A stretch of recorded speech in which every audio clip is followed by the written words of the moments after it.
మన తెలంగాణ పత్రిక ఇవాళ దాని భాగవతం ఏందని చూస్తే మన తెలంగాణకు 4 రేటింగ్స్ ఇచ్చింది చాట్ జీపీటీ. ఇంతవరకు నయమేనట్టు. గ్రామీణ బీసీ నేపథ్య కథనాలు వచ్చినాయట ఇందులో. అధికార పార్టీ వైపు ఒరవడి చూపించింది. మళ్ళా ప్రాంతీయ ప్రజల కోణం కూడా ఉందట. ఇక ఫోకస్ రాష్ట్ర ప్రభుత్వం సంక్షేమ పథకాల మీద ఫోకస్ పెట్టిందట. సామాజిక కోణం ఏముందంటే గ్రామీణ బీసీ నేపథ్యం కొంత కనిపిస్తుంది ఇవాళ పత్రికలో. రేపు ఇది ఉంటుందని చెప్పలేము, గ్యారెంటీ లేదు. వర్గాల అంచనా బీసీ ఎస్సీ ఎస్టీ మైనార్టీ వర్గాల అంచనా ఎంత ఉందంటే 40% వరకు వాళ్ళకి స్పేస్ ఇచ్చిందని. ఇక మళ్ళా ఓసీలకు ఇతరుల కంటే 60% ఇచ్చింది. అంటే 50 ఏది వాళ్ళకు 10% ఇవ్వాలి కానీ 60% ఇచ్చింది.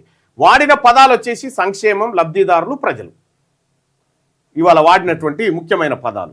సో ఇట్లా మన తెలంగాణకు 4 రేటింగ్స్ ఇస్తే ఇక సామాజిక న్యాయం పైన ఫోకస్ అంటే 5లో 4 rating, SC ST BC space అంటే 5లో 4 రేటింగ్ ఇచ్చింది.